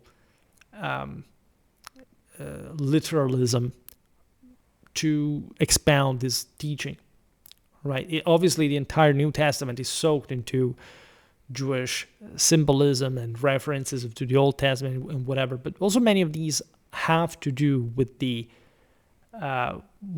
most originary concept. I mean, just think about the Holy Spirit that is together with God the moment of creation, and think in general at how truly universal this mission is. Like when, for example, the mystical fascists point at Paul of Tarsus as the sort of erring Jew par excellence, according to the Judenas stereotype. It's a bit difficult to, for example, make that point when you realize what kind of Latin what kind of proper figures like Paul uses in order to be accepted by the Romans, right? The Militia Christi at this point. Militia in Latin means something very specific that is semantically, etymologically, archetypally, and more deeply Roman and deeply Indo-European. So the question there is, yes, but Paul is also like controversial. I personally am not particularly, never really liked him in general, right? I like everybody has different leniencies, so to say. It's not like I dislike him in a broader sense. I think he was a genius in many ways. But I mean, in the strict message, like the entire tradition, for example, that connects Paul of Tarsus with St. Augustine of Hippo and Martin Luther, as far as the Reformation goes, definitely travels for that reason on the edge of orthodoxy in many ways. There are some statements by Paul of Tarsus that are very obviously debatable. And this is perfectly normal within, obviously, a theological system that is meant to encompass the world and will find in different expressions, obviously different subtle theological issues. Paul of Tarsus, in this sense, is not extremistic, if not at a very high subtle theological level. We're talking about many other extremes of, for example, of asceticism in the East, that there we really wonder what the hell was going on with these people. But it still was part of that sort of sacrificial concept of the self in order to attain like a higher, think about the Stylites, think about, certain issues that were meant to mirror, of course, Christ's journey in the desert, for example, against Satan and whatever. How can you even make a fixed point about this, right? This was expressed by so many other different religions. It wasn't just about Christianity, really. And that's why I say that it's part also of a much broader universal tradition, including, in many ways, the Indo-European ones. And Paul of Tarsus demonstrated this acute strategic intuition in perceiving how the small sectarian movement centered on the crucified figure could serve as a catalytic symbol capable of uniting all the world's element. The mystical fascists will tell you that basically he would put together some sort of Bolshevik coalition. All the disparate subversive currents, everything low, obscure, and anarchic, into a single explosive force. It's very difficult to think, also considering St. Paul's letters, epistles, that there would have not been a hierarchy, right? Or that even in its substitutive ideal, this was not meant to be a refilling on the same robe, right? Even had that truly come from a Jewish and probably Israelitic mentality of substitution, and even if Paul of Tarsus had truly wanted that, in any case, Christian communities developed also through his own work in particular, from an organizational point of view, but also truly what was eventually to be part of the New Testament from his work, in ways that definitely don't seem to have much to do with a Jewish matrix, right? This may have universalized, of course, its own relevance through the spread of Christianity, but that this simply was fashioned as a creed that could overreach and absorb the energies of various subterranean cults just per se, is very contentious, right? And the idea that there is especially a great mother devotion in Christianity is deeply disingenuous, right? The great Theotokos, the Virgin Mary, is obviously a symbol of the great transfigured woman by God, that is Father, Son, and husband of the same, and that is perfectly aligned with Indo-European theology for that matter, and that in fact collects also in Christianity the same symbols, the half crescents, Diana, etc., and more. We've made lots of videos about this. It continued throughout all Western art, iconography, symbology, archetype explicitly so. So it's a bit difficult to say, oh my God, this was all about Osiris or or Demeter or similar mystery deities from the sort of Levantine feministic, promiscuous part of the empire. This is actually pretty debatable. All right, there is no doubt that elements existed within this, but they existed already, as we've seen in many videos about the Roman religion, already in the pre-Christian Indo-European world. So again, it's incredibly difficult to sort of wanting to attribute to Christianity a particularly subversive character, and not one that addressed the great problem of the Catholic Empire and its effectiveness in saving the world. So radicalism is not part of this, because even just from a strictly politicological sense, no radical sect triumphs and has a long life, at least. So whichever the more battling element of Christianity was about, that in order to take over the greatest empire in the world at that point, definitely can't be just a weakling thing, would have simply sort of being based on radical aspects, but it would have not even brought to the triumph of Christianity or the establishment of the church and its orthodoxy and its regulation and its insistence on, in fact, also regulations, including on sex and so on.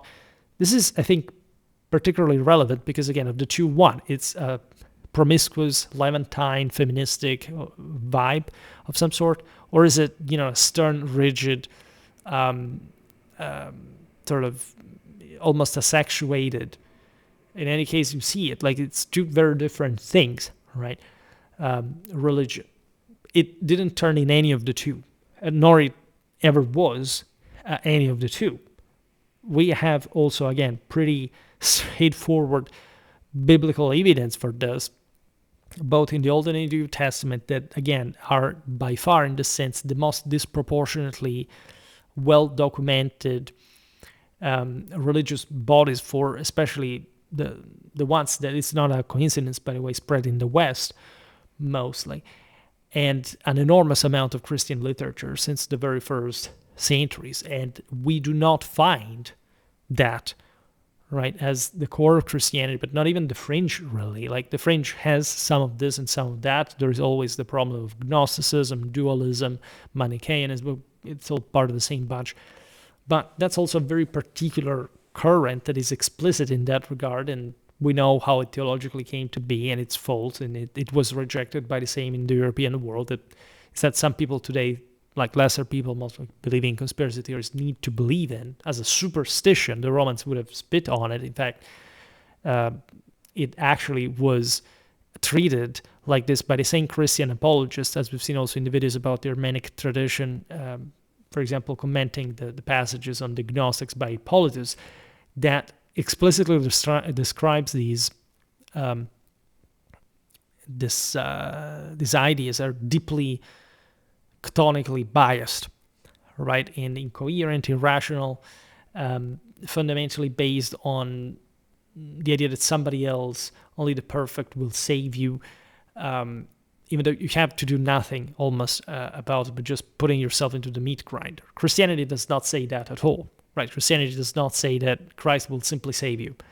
That's what, in fact, dualistic Gnostics that don't know even they are, that is Protestants, because that's the actual matrix, whether you like it or not, believed later on. As people said, like, without works, you can't really do much with your life. And that's what Catholicism, and so also what we call Orthodoxy, as a matter of fact, because they were the same religion, and still today, the official name of the Orthodox Church is actually Catholic, for those who wonder for a reason. So again, the incoherence of certain attacks on Christianity that are very similar on, for example, like, think about the Jewish conspiracy theories. They say everything in the opposite of the same. Like, one thing is, okay, things are just in one way, because that's what we believe the truth is, right? When it's not a good sign when everybody has an opinion and almost basically none of it align. It's definitely complicated. Egalitarianism of Christianity is also relatively debatable. Nobody in Christianity is truly meant to be equal, if not in potential. All right. God has created us in his own image, but we're all we're evidently different, to say the least. And there is a value, a worth, right? Handed Christianity being an egalitarianistic sect, no difference would have ever been signaled, whereas Christianity mostly says everybody has to be given a minimum of trust, right, and chance of redemption, otherwise you get nowhere. I mean, even Furius Camillus, when co-opted the plebeians for the first time in the Roman army, did something like this, but nobody thinks that he was, dissolute communist or whatever, right? So thinking this about Christianity as well is sort of strange. And definitely Christian society did not really spark for, in the later centuries, for any particular social egalitarianism, to say the least. All right. Actually, the more egalitarian systems in poverty were, again, those fringe cultures out there, and so their nobility may have been more praised in a hierarchical sense, but this surely did not lack in the Roman world either. So where was this communistic enactment in the Roman Empire is a really bit difficult to point out. Surely there was a promiscuity in terms of, if you're all the same, it's like today's Fortest State says, we're actually all alike, we're all equal. But it forgets to say, yes, by some rights that are recognized by the society that we establish, so that we hope that the best people that even the worst people are given a chance to improve themselves. And as Westerners, we definitely are the better people living in this state of matter without, in fact, being actually democratic. The demos does not rule our society. So it's just a mechanism that we use to balance things up politically and socially, right? And so the idea that Christianity would have a disruptive potential that would even sort of damage the empire is quite difficult to see, right? Surely there were many instances in which the Christians rode backward in certain cases. I mean, think about those voices, however unsubstantiated, that Julian was killed during the campaign by Christians in Persia, right?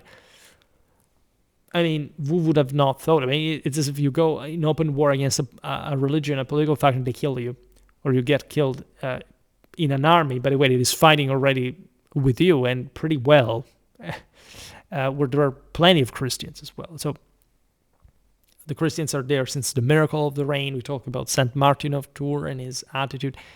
There's no evidence that Christianity was fundamentally sabotaging the system to let sort of the church prevail.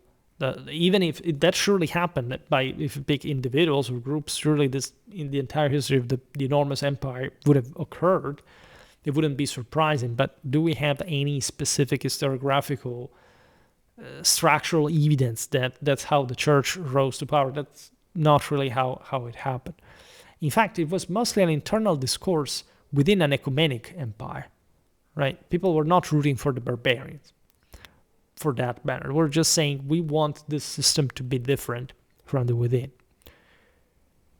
There was a sense of extreme message among those Christians that were more famously recorded for having, for example, faced death in the arena with defiance, having sort of naturally being more outspoken in certain crowd contexts. This happens for every political group, right? You can't vote for a party and because you say, okay, this is the best for the country, but some of the politicians are obnoxious. It's completely normal. Claudius, informed of disturbances among the Jews in Rome, already at that early in time, famously incited, according to the sources, impulsore Cresto. So this is ablative by, probably, this had been a matter involving the debate within, in fact, namely Jewish sects around Christ. So obviously there was a clash between the Jews of Rome and Christians, expelled the agitators, famously enough. Pliny the Younger, as we were describing, also the reiterated clemency before action, before in his correspondence with Trajan, characterized the movement. However, it's nothing other than a perverse and immoderate superstition. These are famous words, like in Christians. And yet, right, it wasn't much of a perceived as much of a threat, because if you think that this is based on wrong premises traditionally, you should also think that this is not really going anywhere, right? Rutilius Nammatianus, writing in the early 5th century, described Christian, naturally in a very different context now, Christian followers as haters of the light, practitioners of a superstition more poisonous than Circe's drugs, a shadowy throng that moved by night in ambiguity, gradually eroding the passion for genuine reality from precisely those noble virile natures who had identified Rome's cause with their own pride and seriousness. Nammatianus is a bit biased in many ways, but he was essentially a later Roman, still echoing the great sort of Apollonian suggestions of the earlier eras, right, in a time of twilight, right? So because he was in the West, in particular, in that century, where the official religion of the empire was Christian, so it's a bit difficult, right, for at this point considering the Western Christians simply as, some haters of light who are incapable of sort of waging war, still effectively up to the very last decades of the empire against different enemies that were, like, I don't know, even the barbarians were Christian at this point, in the form of Arianism. There was also denial of essentially the divinity, and especially in the sense the self-salvation of Christ, right? And so that's also an interesting aspect, because it's as if the works did not work, right? And so it was almost just a symbolical issue, or one where God is more of an agent and in fact, of a superstitious cult, where God stays above, in fact. And so even among those Germans, seemingly, things were different from a more Catholic, imperial, traditional understanding of of Christianity in the Western Roman Empire at that point. Naturally, the tone of these condemnations reflects not mere prejudice, but a lucid perception that an alternative spiritual universe, one rooted in different anthropological and cosmological premises, was actively undermining the foundations of the classical order. How much of Christianity, however, presented itself historically as the avant-garde of any Oriental civilization of fundamentally different inspiration, one that Spengler would later designate Magian or Arabian, is sort of difficult to assess in its eventual instantiation, especially in the West, but also in any part of European-dominated world, right? This is in part true. I mean, you would look at the Magian and this idea that the Christians were a bit into like this connection with the magic, alchemic, but meant in a sort of material sense tradition of the later Talmud, whatever. Definitely the Semites, the Jews, were sort of cousins of the Arabs in many ways. There would be also Arab emperors at this point. And we all know, of course, that the East was surely spreading at some point further in the West through different figures, and especially in the eastern half of the empire, bringing to some very deep mix for reasons that are a bit different from the West, were tendentially more ethnically compact. Like the Greeks had colonized great part of the coastal areas without really molding the sort of the hinterlands that had been also populated mostly in the east by populations that were more exhausted, as we explained. And again, in that video about the Oriental churches by Hippolytus and the fact that these were weaker, worse organized, You can't get much of that. In the West, you had major blocks of ethnic realities. You didn't have much of a sort of further mix, and if anything, it had been the Italics who had extensively colonized basically the entirety of the West in ways that they didn't do in the East, by the way. So for those people who say, but during the Empire, people got more mixed, there were the Levantines, and this is very well documented also by sort of Roman literature, regardless also of Christianity, this freedmen of Syrian origin. This is notorious, and it is also. It's a bit difficult to simply archaeogenetically pinpoint it, because naturally the Mediterranean world was always mixed from quite a while, but there is also an idea that at least, of course, the original populations of Europe, also in the south, were more white, essentially, than they would be during, in fact, the later Roman times. However, right, in any serious sense, for how much Rome can have imported slaves and how many existed in Italy and whatever, the capacity of a pre-industrial system to simply sort of import in relevant numbers sort of allogen elements ethnically is really very debatable, right? More or less, what sort of the Italian peninsula was in antiquity was also at the end of the same, right?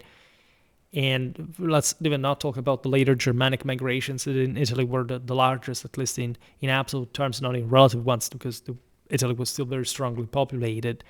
Obviously, the Germans didn't have an impact as much as in Northern Gaul or in Britain, right?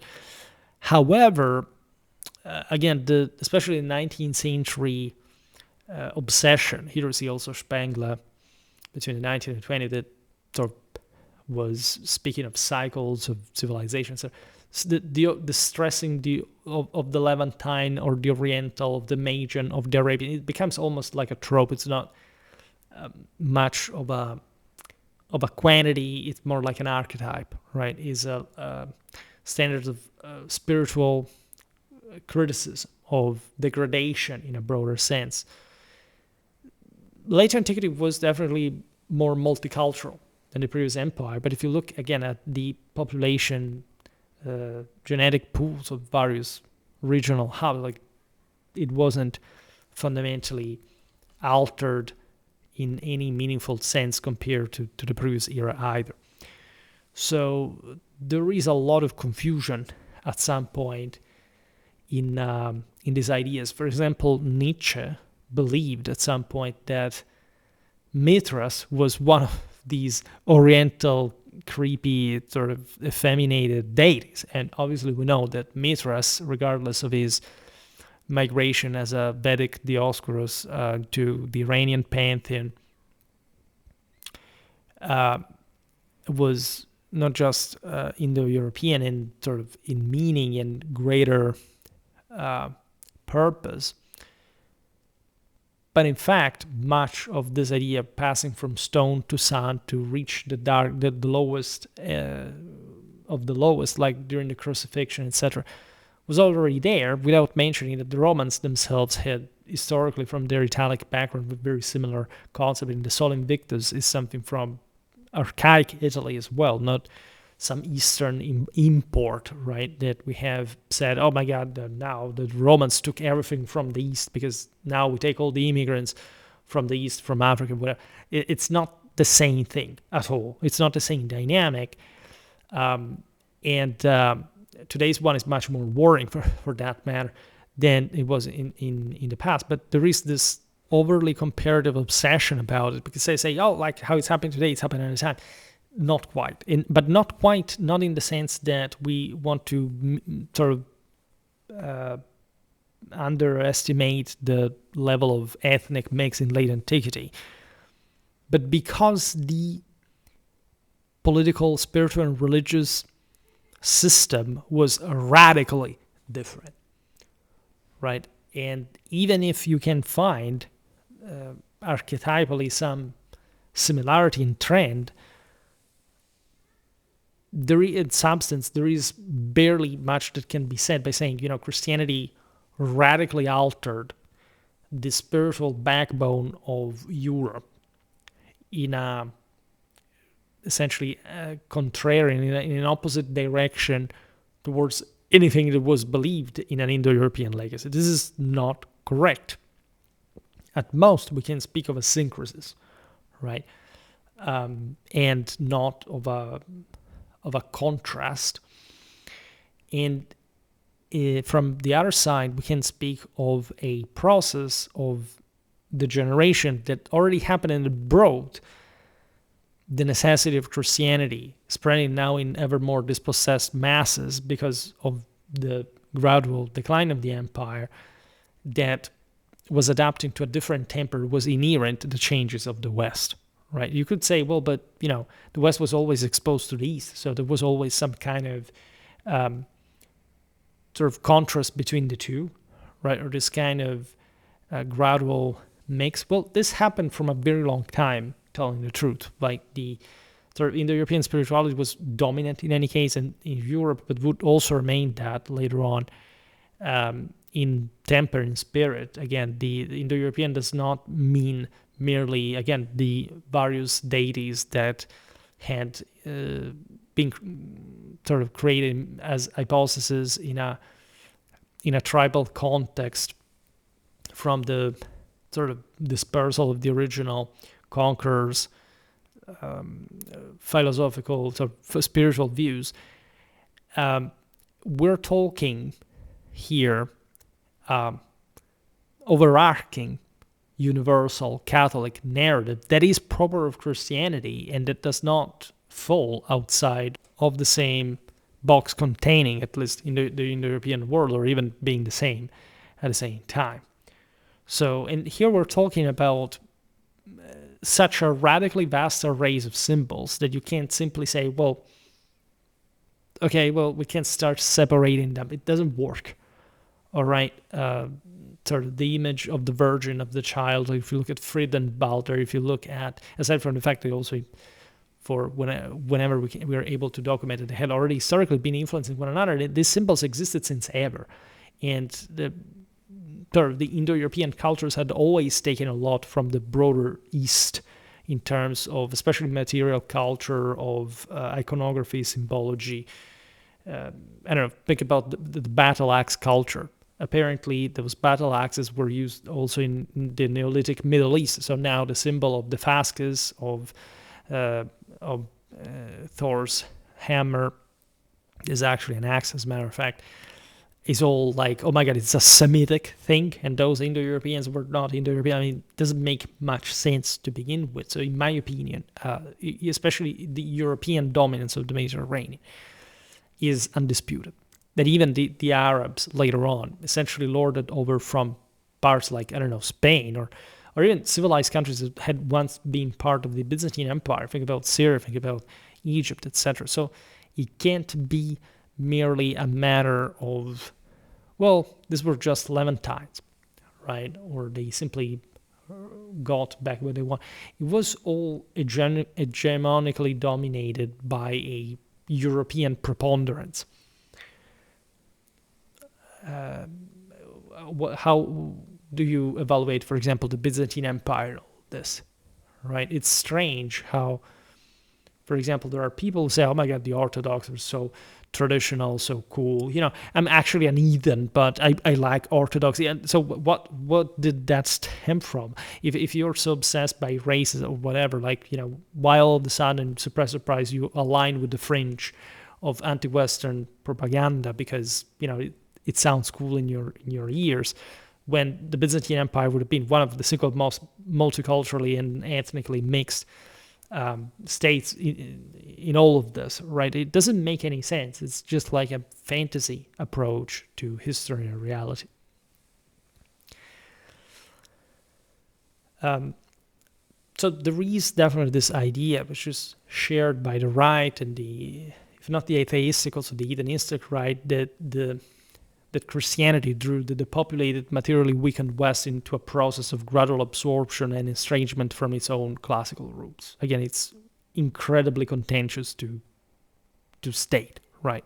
The overwhelmingly dominant culture, civilization, archetype, spirituality in the West was Roman, right? And it was largely influenced by Germanic, partly also Iranian cults. Like where's Iranian? The Sarmatians, the Alans.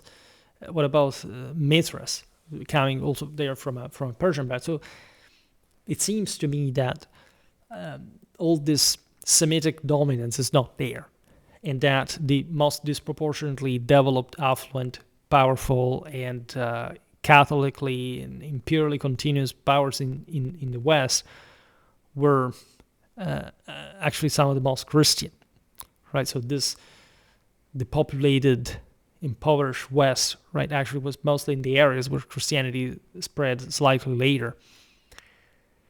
Now, let's not even discuss where and how Christianity spread in terms, for example, of the city space as opposed to the countryside, whatever.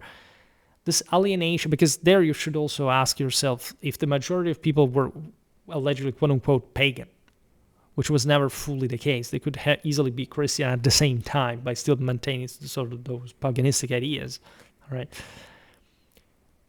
Why did the city that was sort of smaller in terms of population compared to the surrounding countryside dominate? Right, where was this level of, those peasants that were oppressed and victimized by the Christian terrible priests that were coming to destroy their idols, and which they did in some cases, but what is paganistic superstition and chthonic cultism in those worlds? Like, where's the actual Indo-European, Apollonian, transcendental, Uranian dominance, power, world conquest there? You should always ask yourself, like, it doesn't seem like a peasant in the early Middle Ages was particularly into this kind of stuff. So, by the way, today's video is particularly long because, as you understand, this topic is also very contentious in and of itself. You would say, well, Christianity, Palestine, therefore, Jews, Semites, this is an Oriental thing, point, end of the story, all right? How religions manifest is also relevant. The Christian message is more universal, and it's still at the same time seems, in fact, to transcend even from that Jewish basis, the same, right, in the process. And again, going back to the mystical fascists, there is an idea, again, that Christianity would have been the adoption of a central, at least influx of Oriental religiosity and life feeling that eroded the structures of the Helleno-Roman identity and prepared the emergence of successor worlds. So first of all, you should be clear about this. Is the Byzantine civilization included in this criticism in the East? And then the Islamic sphere farther south. Right, and as we were saying before, actually for the Islamic sphere, you can make the case that surely there was obviously a Semitic background also in the actual provenance of the elites, of the Arabized elites and so on. And there's no doubt, by the way, that Islam in and of itself and in all the manifestations, for example, of court etiquette, of Aristotle, is much more sort of desert kind of, I don't even know to say this because, I would like to find a term that is both not, it's not because it doesn't have to be offensive, I don't care about that, but that is fitting in a philosophical sense. Maybe dried, empty and exhausted, like reflecting of either a very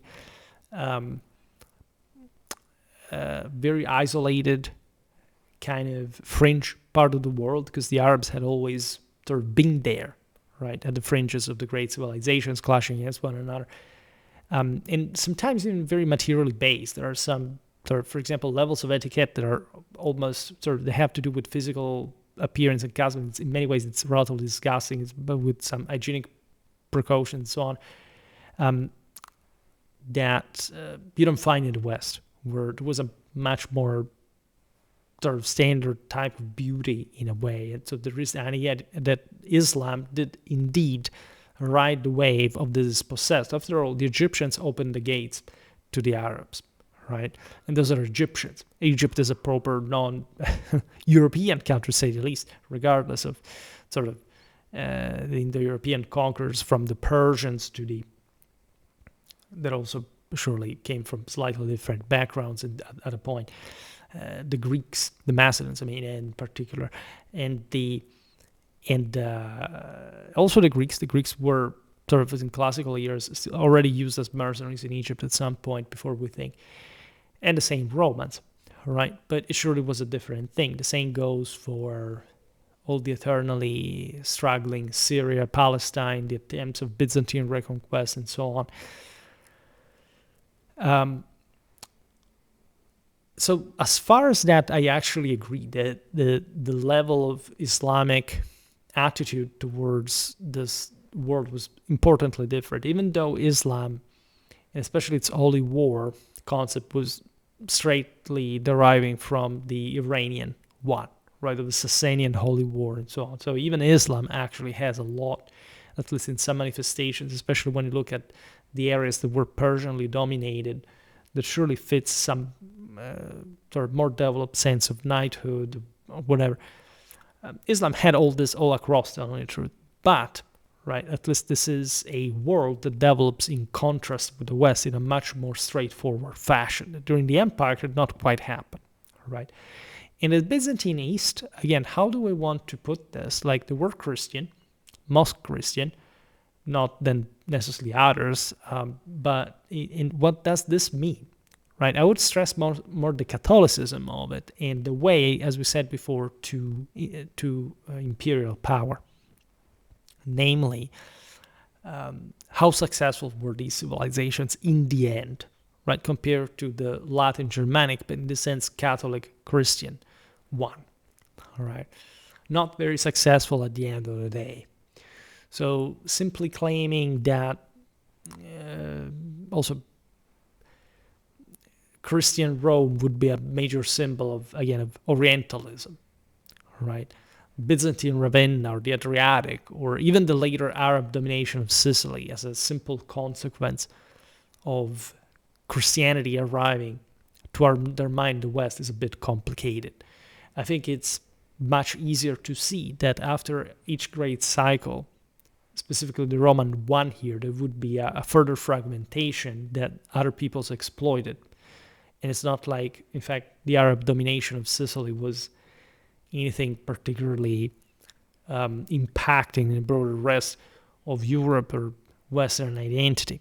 Yes, it was to the extent that, I don't know, even from Cordoba, that is Europe, that influence could exist. Not much, because there is much Berber or, I don't know, Oriental aspects sort of in the Sicilian backbone per se, right? So it's there is always this tendency to overestimate the capacity of non-Western powers in general, and how much, for example, the West by this point was already stronger than it had always been, arguably, than the broader Byzantine and later Islamic world, right? This is a topic naturally much debated on Schwerpunkt in other ways. So the continuity between Romanity and Christianity has been rejected because erroneously they were thought to be two incompatible aspects, whereas Romanity and Christianity became today like actually a synonym in Catholicism in particular, and therefore about Christianity in a broader sense all over the world. Romanity and Christianity was at the same heart of the Ghibelline Empire, and the very foundation of the same with Charlemagne and beyond. What would Europe be without the Latins and the Germans, and also any other people for that matter? But also, what would it be had it been a mix of that Christian belief and the pre-Christian beliefs of, for example, Indo-European Europe, at least if we understand Indo-European as here merely from a religious standpoint, obviously was much broader and so also much impacting. It's very difficult to say, right? The best answer that you can give is why had the empire collapsed to begin with, and why did anyone really was ever able to reconstitute it once again? You see, this is a cycle that invests many powers at the same time. In Rome emerges from the pinnacle of other empires that had not quite reached the same level of expansion. Rome is truly unique in that sense. I mean, Alexander's empire, yes, is enormous. The Romans were imitating the guy more than his legacy, that fragmented and that didn't quite re-expand in the same way we would have intended. Rome is simply something beyond. And after the cycle, the thing fades. And it starts fading, you can argue, straight away, at least in a spiritual sense. And so is Christianity, once again, the cause or the consequence of this decline? What did actually Christianity say toward Rome? Right? Rome was not, in that sense, subverted or cancelled as a center. It's paganistic, it's idolatric, right? It's superstitious, it's chthonic elements that existed. Think about the plebeians, think about the Indo-European chthonic cults of Rome. It can't be denied that the idea of God is the same one of Jupiter, and that this perfectly overlaps with Christian legacy. We were saying it before for Montjoie Saint-Denis, for example. From all these mounts of Jupiter that remain, that existed already since time immemorable, say of Jupiter, whichever other godfather deity was called like in different times in pre-Christian Europe, right? And we have often the impression that Christianity simply substituted it, but didn't actually eliminate it, right? And much of what happened later was probably also a consequence of certain levels of Christian destruction, iconoclasm, in blind fury, and so on, in a moment of crisis where people were, generally speaking, probably for the worst reason in any case, angry, right?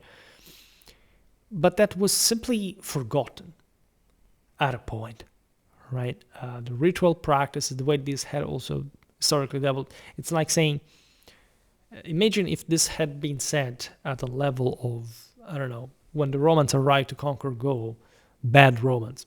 Aside from the sort of great similarity between the Gauls and the Italics in many ways, but say, where do you draw the line? What was consequential or sort of continuous with your own identity, what was not exactly? And how does this limit transcendence, right? How much this justifies the fact that you could always reactivate the spark of divinity, and you didn't, right? This is the greatest question of this whole, right? How did Christianity operate, really, and how truly, like, the fall of the Roman Empire was a fall of, bad people, that even today you can say they were bad. Like, would you have been able to preserve the empire? I don't really think so. And so also the arrival of Christianity was much more spontaneous and voluntary and actually non-destructive than we think. There were invasions, pandemics.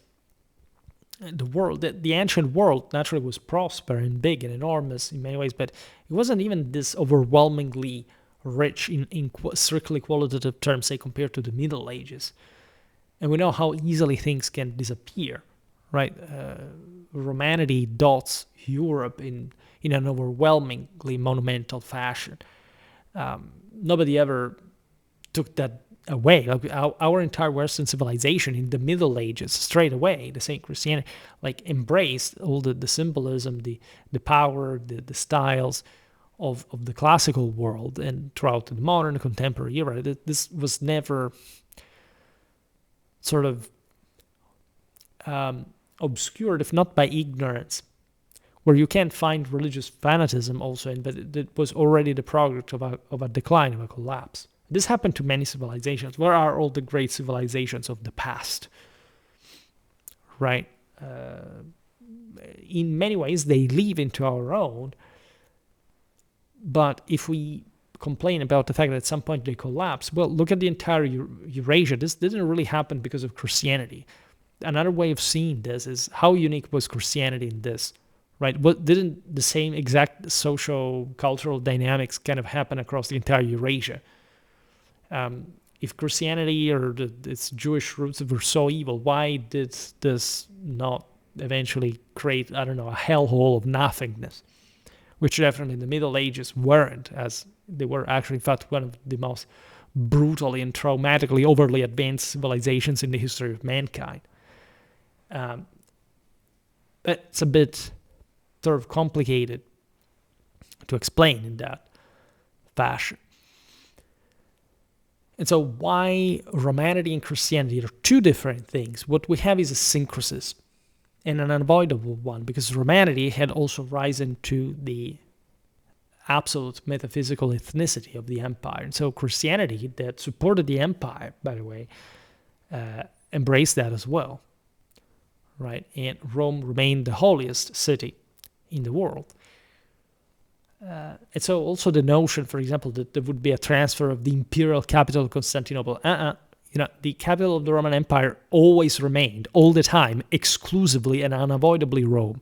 All right? There wasn't the sense that if somebody shifted the comitatus or the de facto administrative capital, Rome was not seen as the capital. This is 19th century forte-estate, sort of probably Victorian map style kind of mentality. It's like, this is a state that is different, and there is no trace of transcendental ecumenic powers in it. Rome was pneumatically superior to Constantinople by any degree, and the entire Western civilization is an emanation of that. How do we put it here? Right? So you can see maybe that Constantinople had a lot to do in those same years of the Edict of Milan with the acceptance of the new faith. But when you look at also the quote-unquote decline of the West in the following half a millennium, by the way, it was the same decline was happening in the East. China declined. India declined, Persia declined. Even the same Arab caliphate was essentially like nesting different dynasties in different regional hubs that remained active. However, just like all the other regions in question, if anything, there was a lack of a truly unified power, especially also the caliphate proved not to be, as it collapsed as soon as it was created. Its immensity, admittedly, from the Indus to the Atlantic, but in this sense, just as a sort of tail strike of an attempt of sort of transcendental power that failed at reconciling itself with, for example, the necessity of a more sort of complete and sort of organic approach to how to attain divinity, which with the papacy in the empire in the Middle Ages, the West went pretty darn close to, as a matter of fact. It's not like the Islamic world was not spiritual or whatever, but again, its political force was definitely less linearly developing and much more unstable compared to the West.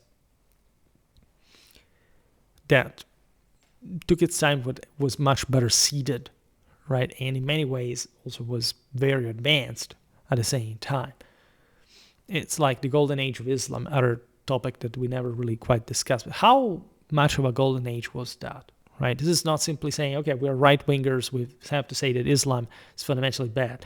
As I was saying at the beginning, let's barred from civic rights. Everybody was supporting Marxism and Islamism in our world. However, this is real from a medievalist standpoint. Like, how advanced was actually the caliphate? Right, aside from the immensity of it, there were many different regions. Like, how similar is Transoxiana to Morocco, right? Or Sicily from Oman. That's something that you must sort of be able to explain in some deeper sense. And obviously, it's a big question. And the notion that the lights of the Occident, of the West were gradually extinguished in all this also doesn't hold up to scrutiny. Large areas of the Mashrek were never as developed as the West in general, especially Gaul, Italy, Spain, the most Romanized parts, by the way. And also the others came to develop pretty floridly during the Middle Ages. And so when you look at the Carolingian revival, man, it's pretty darn impressive.